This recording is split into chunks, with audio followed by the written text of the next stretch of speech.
அய்யனார் துணை சீரியல்ல அடுத்து என்ன நடக்க போகுது? வாங்க பார்க்கலாம். கார்த்திகாவின் பயங்கர முடிவு.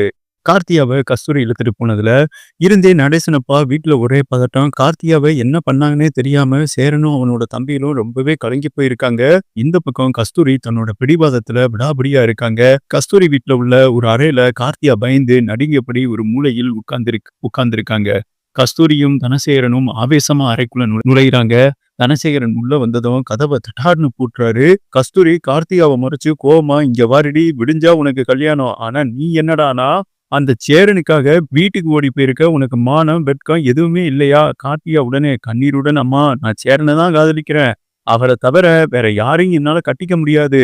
உடனே தனசேகரன் ஆத்திரத்துல, அடைச்சி பாய மூடு, நாங்க பார்த்த மாப்பிள்ள சதீஷ் தான் உனக்கு, அவனை தான் நீ கட்டணும், வேற பேச்சு பேசாத. உடனே கஸ்தூரி கார்த்திகா பக்கத்துல நெருங்கி வந்து விரலை நீட்டி மிரட்டும் தோணியில, கேட்டல உன் அப்பா சொல்றத, நாளைக்கு காலையில உனக்கு சதீஷோட தான் கல்யாணம் நடக்கும், நடக்கலைன்னா எங்க குடும்பம் மானமே போகும், அதுக்கு நீ காரணம் ஆகிடாத. கஸ்தூரி பாத்தீங்கன்னா கார்த்தியாவோட முகத்தை பார்த்து எச்சரித்து விட்டு தனசேகருடன் அறையை விட்டு வெளியேறாங்க. கதவு வெளியே போயிட்டு வெளித்தாப்பால வந்துட்டு பூட்டிடுறாங்க.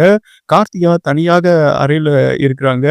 அவங்க கண்கள்ல கண்ணீர் பெருகிறது. அறையின் ஜன்னலுக்கு வெளியே நிலா வெளிச்சம் விழுக கார்த்திகா மெதுவாக ஜன்னல் பக்கம் செல்ல, கார்த்திகா தன்னந்தனியாக முணுமுணுக்க, "கேரன் மாமா, என்ன மன்னிச்சிடுங்க, உனக்கு கிடைக்க மாட்டேன் போல இருக்கு, என் வாழ்க்கை என் கையில இல்ல, சதீஷை என்னால கட்டிக்க முடியாது." கார்த்திகா இப்படி ஒரு நிமிடம் சிந்திக்கிறாங்க. அவங்க முகத்துல வந்துட்டு ஒருவித விரக்தி தெரியுதுங்க. அவங்க கண்கள்ல இருந்து கண்ணீர் நிற்கவே இல்லை. சட்டென்று அவங்க ஒரு விபரீத முடிவை வந்துட்டு எடுக்கிறாங்க. கதவை பூட்டிட்டு, அதாவது ஃபேன்ல வந்துட்டு கயிறை போட்டு தூக்குல தொங்குறதுக்கு முயற்சி வந்துட்டு எடுக்கிறாங்க. கண்ணீரும் பயமும் கலந்த குரலில், இப்படி ஒரு வாழ்க்கை எனக்கு வேண்டாம் அப்படின்னு சொல்லிட்டு விபரீத முடிவு எடுக்கையில தான் ஜன்னல்ல இருந்து அவங்க கைக்க கழுத்துல போடும்போது அப்பதான் கார்த்தியாவுக்கே தெரியாம ஒரு திருப்பம் ஏற்படுதுங்க. கதவு திறக்கும் சத்தம் கேட்கிறது. கார்த்தியா பாத்தீங்கன்னா திருக்கிட்டு பார்க்க, கதவு திறந்து உள்ள வர்றது சோழனுங்க. அவனுடன் பாண்டியன், பல்லவன் பதட்டத்தோடு நிக்கிறாங்க. அவர்களின் முகம் பாத்தீங்கன்னா கவலை கலந்திருக்க, சோழன் வந்துட்டு பதறியபடி கார்த்தியா பக்கம் ஓடி, கார்த்தியா என்ன பண்ண போற நீனு, என்ன முடிவுது? கார்த்தியா அதிர்ச்சியில இருந்து மீள முடியாம கண்ணீருடன், சோழன் சோழன் நீங்க எப்படி வந்தீங்க? பாண்டியன் வேகமா ஜன்னலை மூடி தாளிட்டபடி, நாங்க கிளம்பும் போது சேரன் ரொம்பவே கவலையா இருந்தாரு, உன்னை இழுத்துட்டு போறத பார்த்ததும் அத்தை உன்னை இப்படி பூட்டி வச்சிருப்பாங்கன்னு எங்களுக்கு தெரிஞ்சு போச்சு. பல்லவன், அதான் நடேசன் அப்பா கிட்ட சொல்லி அவர் பர்மிஷன் வாங்கிட்டு பின்பக்கமா வர்ற வழியாக வந்தோம், நீ என்ன இப்படி ஒரு முடிவு எடுக்க போற? சோழன் கார்த்தியாவை அன்புடன் பிடித்து அமர வைக்க, கார்த்தியா தேமி அழுக, சோழன் வந்துட்டு அமைதியாகவும் ஆறுதலாகவும், ஏன் கார்த்திகா இப்படி ஒரு விபரீத முடிவு? சேரன்னா உன்னை காப்பாத்த என்ன வேணாலும் செய்வாரு, நாங்க எல்லாரும் இருக்கோம், உனக்கு துணியா தைரியமாயிரு. கார்த்தியா குரல் உடைகிறது. என்ன தைரியம்? நாளை கல்யாணம்னு சொல்றாங்க, நான் சதீஷை கட்டிக்க மாட்டேன், நான் செத்தலாம்னு தோணுச்சு. சோழன் உடனே கார்த்தியா கையை பிடிச்சு, சதீஷை நீ கட்டிக்க மாட்ட, அவ்வளவுதான், அதுக்காக இப்படி ஒரு முடிவா?